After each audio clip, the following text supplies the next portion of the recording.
Hello, everybody, and welcome to Case Corner. My name is Karen, and today I will be looking at how to manage PMS, which is the second part in the series about PMS.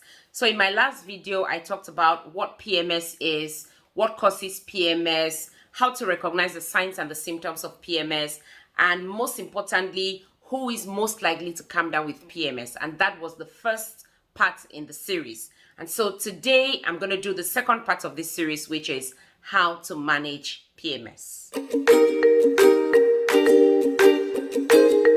Welcome back. In case you're joining me for the first time, my name is Karen, and today I'm looking at how to manage PMS, which is the second part in the series about PMS. In my last video, I talked about what causes PMS, who can come down with PMS, and how you recognize PMS. And so today I will be looking at what you can do at home to manage PMS, but also I will be highlighting at what point you need to seek medical help. It's important that you stay with me just because the very first point is really important, but I'll be giving you a top tip in my 8th point. So today I'm actually looking at 8 important things which you need to do in order to manage PMS. So the first thing which you need to do to manage PMS is to track your symptoms. This is really important because it means that, one, you have to study your cycle, but also you have to study the symptoms. The reason you have to do this is because sometimes there may be other underlying conditions that you have that would mimic PMS, and PMS as well will mimic some other conditions. And sometimes it's difficult to tell which is which. So when you track your symptoms, as the months go by from cycle to cycle, you get to know what is actually PMS for you. It's important that you realize that PMS occurs differently in different women. All right. So it's mild for some women, it's severe for some women, it's moderate for some women. The symptoms which one woman has are completely different from the symptoms which another woman has. So it's important that you know your own symptoms. It's important that you know what happens when you come down with PMS. The other thing which you need to track is to find out what are your normal symptoms or the normal things that happen to you when you're on your periods or at the different stages in your cycle. And then you get to know when these normal symptoms are actually getting exaggerated. That's how you begin to think, something might be wrong somewhere. Perhaps this is PMS. So really important that you track your symptoms. You might want to use a small calendar. You might want to write things down. You might want to just use a diary. I usually advise 3 to 6 months to just monitor so you can pick up what the changes are. But however you want to do it is okay. However you want to do it is personal to you, as long as you are tracking your symptoms. The second way to manage PMS is by exercise. Now remember that this is for mild and moderate, because when PMS gets really severe, to be honest, you will not be able to do exercise. All right, so for mild and moderate PMS, exercise would be of great value. And exercise here will help in so many ways. It will help you with your moods. It will help with anxiety. It will help with depression. It will help with that feeling of stress. It will just lighten up the mood for you. It will give you a little bit of energy, to just go on with the day. So it's really important that you do some exercise. It will also help with the pain, the waist pain and the backache and just that feeling of fatigue. Exercise would help. And the exercise I'm talking about here is not anything strenuous, just little exercises according to your tolerance, perhaps going out for a walk, perhaps doing some rope skipping, perhaps swimming if you like to swim, or just going up and down the stairs, or a little bit of jogging. So just a little bit of exercise, anything which you fancy doing will help. The third way to manage PMS is a really important one, is having a look at your diet. It's just watching what you eat.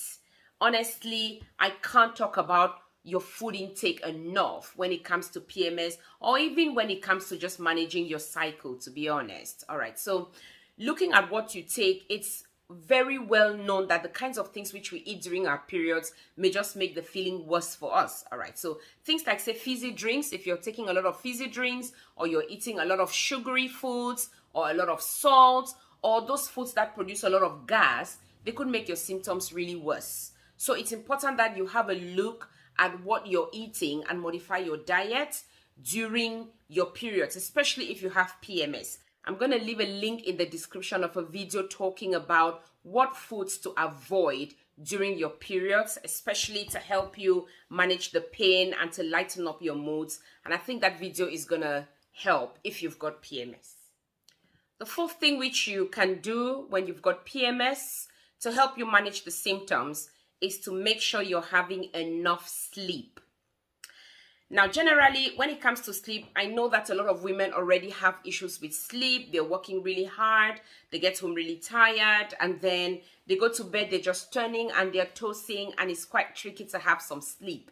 That's quite understood. However, there are some things which you can do to help you sleep. First, when you're on your periods, there are quite a number of things which you can do just around your periods to help you sleep. And the key one is to maintain good sleep hygiene.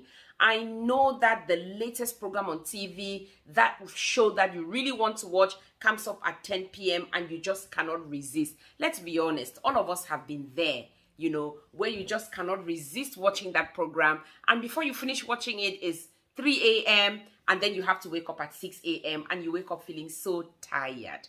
I do understand that. However, if you really have to have good sleep, you will need to forgo that TV program and go to bed. So good sleep means that you have to let go of some things, you know, keeping your phone away from you, dimming down the lights, having a hot shower just before going to bed, or if it's too hot, having a cool bath just before going to bed, just making sure that the environment is conducive for you to have some good sleep. So whatever you really have to do to have some good sleep, is important that you do it. Things like not having a hot cup of coffee just before going to bed. You know that you stay awake all night. All right. So just those things that that encourage good sleep are the things that you need to do. My emphasis is the fact that you need to ensure good sleep if you have PMS, because the sleep is just going to help you rest, and it's going to take off some of the pain that you're feeling. It's just going to give your body some time to rest.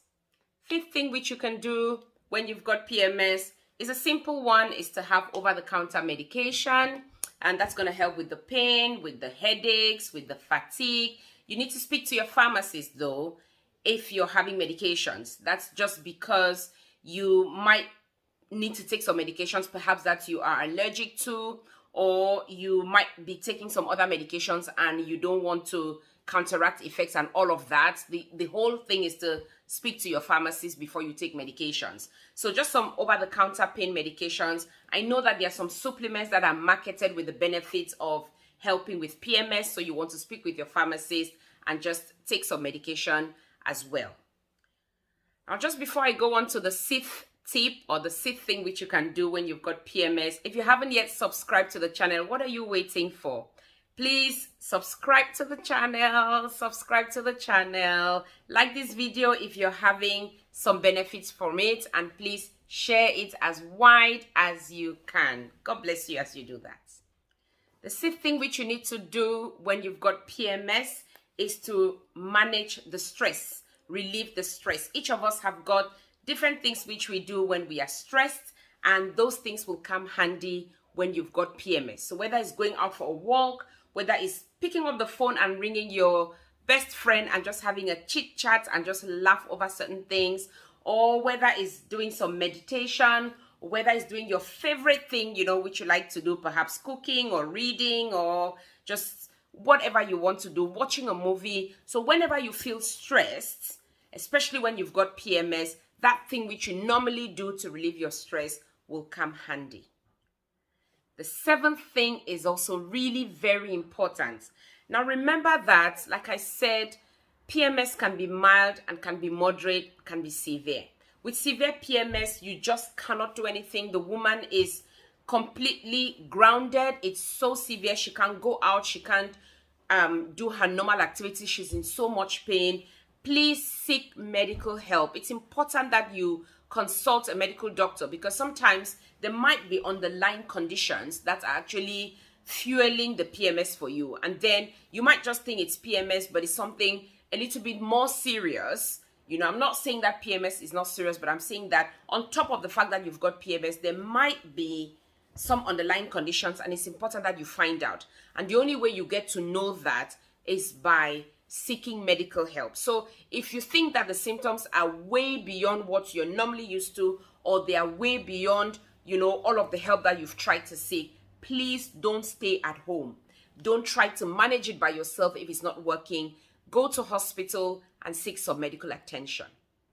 At the beginning of the video, I did say that I was going to tell you something really very important about managing PMS. And here it comes. One of the important things that you have to do when you've got PMS is to tackle the differential problem. What does that mean? Now, that means that in our daily lives as women, we go through many other things that cause us to experience things within our bodies and our environments that look like PMS.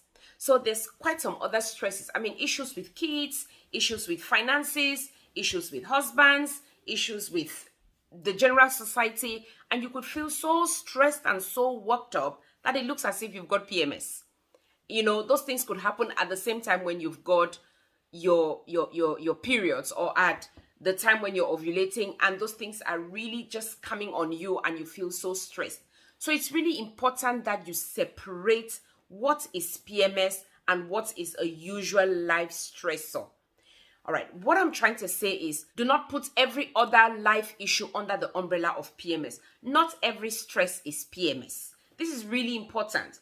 And the importance comes to the fact that sometimes people dismiss, the things which we are feeling, and they just think, oh, it's PMS. It's PMS. No, it's just her cycle. Meanwhile, you're actually going through some serious financial issues, or you're going through marital issues, or you're going through difficulties with life. Life throws things at us. So it's really important that you separate what PMS is from the normal life stressors and tackle those ones. If there's a financial issue, you need to look at it. If there's a marital issue or a relationship issue, you need to look at it. You need to tackle those things, just because you don't want to dismiss the usual stressors or the usual things that cause stress and the way you feel when you've got stress. You don't want to dismiss those under the umbrella of, or just put them under the umbrella of PMS. So that when you're dealing with PMS, you know that, okay, this is PMS and I can manage that. And if you're dealing with some other stress that life has put on you, you know that this is the other thing which is happening and I can deal with it. So please don't close your eyes to the usual.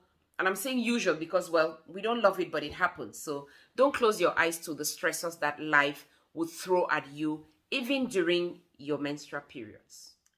So those were my 8 top tips on how to manage PMS. Please leave in the comment section which one was your favorite, which one you've tried, and how it worked for you. I would love to hear from you. And also make sure you watch this video, which I'm going to link somewhere here or in the description, about what foods to avoid when you're on your periods. Thank you for watching. And as usual, God bless you. I'll see you in the next video.